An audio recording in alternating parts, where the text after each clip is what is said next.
蓝忘机走过去，轻而易举的就把魏无羡射的那个结界给破了。温情脸上都是泪花，怀里抱着一个刚刚出生的婴儿。蓝忘机一看见温情怀里的孩子，紧紧的闭上了眼睛。这个孩子是他和魏婴之间唯一的关联了。温情一看见蓝忘机，就喊了一声：“韩光君，你救救魏无羡，你救救魏无羡！”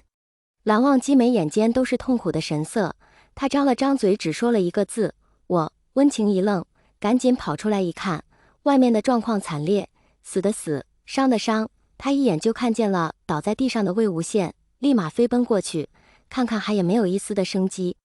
但是等温情看见魏无羡胸口的那个血窟窿的时候，还是腿一软，整个人就跪在了地上，眼泪顺着脸颊流了下来。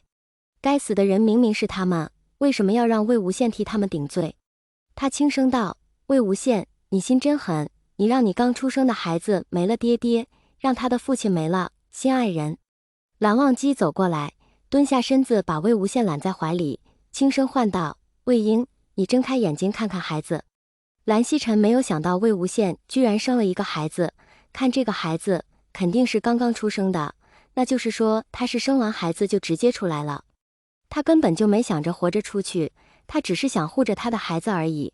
怀中孩子的啼哭声拉回了众人的思绪，这个时候他们才反应过来，这个他们嘴中所说的邪魔外道魏无羡真的已经死了。但是看着温情怀里的那个孩子，众人又开始议论纷纷。没想到啊，没想到魏无羡居然就这样死了。是啊，居然还给韩光君生了一个孩子。不过就事论事，这个孩子确实可怜，刚刚出生就没了爹爹。哎，对了，你们说会不会是有人把这魏无羡怀孕的事情说出去了，所以才被围剿的？你这样一说，我也觉得呀。你看呐，魏无羡鼎盛时期谁能进得他身呐？估计是怀孕了，没法再用轨道了，钻了一个这个空子。那要是这样的话，就太不要脸了。现在说这些有什么用啊？那魏无羡都死了，那小孩估计就剩一个韩光君了。温情把孩子递给蓝忘机，蓝忘机抱着有些僵硬，小孩子真的好软，还发着淡淡的奶香，生怕弄伤了。可是当他看见孩子的那一双眼睛的时候，忽然愣了一下，这一双浅色的眼睛，当真是和蓝忘机一模一样。小孩子软乎乎的，什么也不懂，好像是感受到了父亲的气息，竟然奇迹般都不哭了，就这样在蓝忘机的怀里躺着，不哭也不闹了。温情擦了一下脸，然后蹲下身子仔细地检查了魏无羡。魏无羡手已经冰凉了，那一剑穿透了心脉，就肯定是救不回来了。温情从怀里掏出了几枚药丸，放在了魏无羡的那血窟窿那里，然后站起身看了看这些人，然后对蓝忘机说道：“抱歉韩光君，我就不回来，但是刚刚那几枚药丸应该可以缓慢地修复魏无羡的心脉。”蓝忘机眼睛轻微亮了一下。温情继续说道：“他现在已经断气了，但是如果心脉可以缓慢修复好的话，应该会醒，只不过这是一个漫长的过程，而且还需要灵气充沛的地方静养。”蓝忘机还没说什么，身边的蓝曦臣开口道：“忘机，云深不知处后山深处有一处灵力充沛的地方。”蓝忘机静默片刻，看着怀里的魏无羡，心里剧痛，但凡一点点办法也要试一试。看着蓝曦臣点了点头。这个时候，忽然人群中有一道声音传来：“魏无羡这个人，他要是还能复活的话，那谁知道他会不会找我们复仇？”蓝忘机一听，冷冷地开口道：“那他凭什么就这样死在你们手里？”温情大声说道：“魏无羡害什么人了？他从来到乱葬岗，人没杀人，二没放火，他凭什么死？如果你们觉得他救了我们，就觉得无恶不作，那死的也是我们，管他什么事？魏无羡从来到乱葬岗，确实什么坏事都没有干，凭什么？”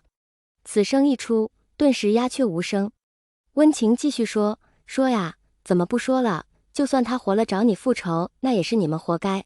他什么都没有干，你们凭什么围剿？他心里凭什么不愿？”蓝忘机眼神宛如坠入了冰窖一样，冰冷地看着这些人。众人唧唧歪歪了什么没人听清，只知道没多大一会人都散完了。蓝忘机把孩子给温情，温情小心地接过来，道：“韩光君，他会活的。”蓝忘机点了点头，淡淡地说道：“劳烦温给你随我们回一趟云深不知处，把这个孩子安顿好。”温情点了点头。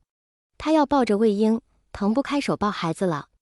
蓝曦臣刚要开口，蓝忘机就道：“兄长，忘机回去自会受罚，但是忘机恳求2件事。”只听到蓝忘机开口道：“孩子入族谱。”蓝曦臣点了点头，道：“这是肯定，我会同叔父说明。”蓝忘机说了第2件事：“我恳请兄长，我和魏婴的孩子由我亲自抚养，旁人不可插手。”蓝曦臣闭上眼睛，停了一会，最终妥协了。忘机怎么能不恨呢？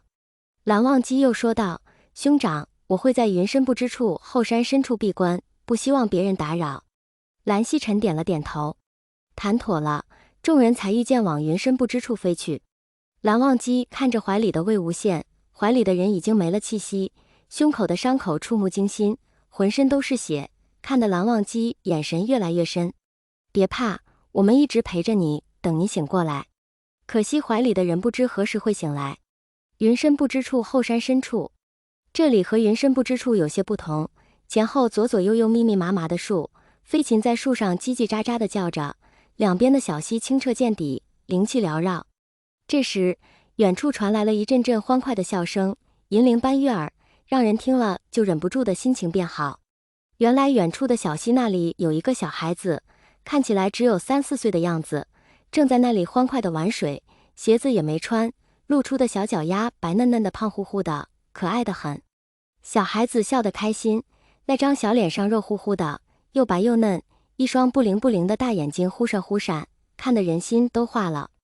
但是最引人注目的还是小团子那双浅若琉璃的眼睛，好像2块上好的琥珀一样，清冷又清澈。这个小孩子穿着小小的衣服，白色加一些浅蓝，看起来干净又好看。小孩子玩得开也放得开，在小溪里玩够了就往草地上跑，不一会儿那双白嫩的小脚丫上面就沾满了泥巴。他在草地上看了看，眼睛咕噜咕噜地转，忽然就把草地上的一朵漂亮的小花给摘了下来，说道：“这个花花给爹爹。”然后又跑到不远处摘了一朵白色的小花，又说道：“这个花花给父亲。”小孩子刚刚说完，不远处就传来了一阵清冷好听的声音：“阿离，是父亲来了。”小孩子脆生生地喊道：“父亲，我在这里。”说着还挥了挥小手。蓝忘机从远处走来，一身白衣衬得他身形修长，好一个俊雅的仙君。他走过来，看着自己本来干干净净的孩子成了一个小土孩了。他走过去，看着小阿离脏兮兮的小脚丫问道：“鞋子呢？”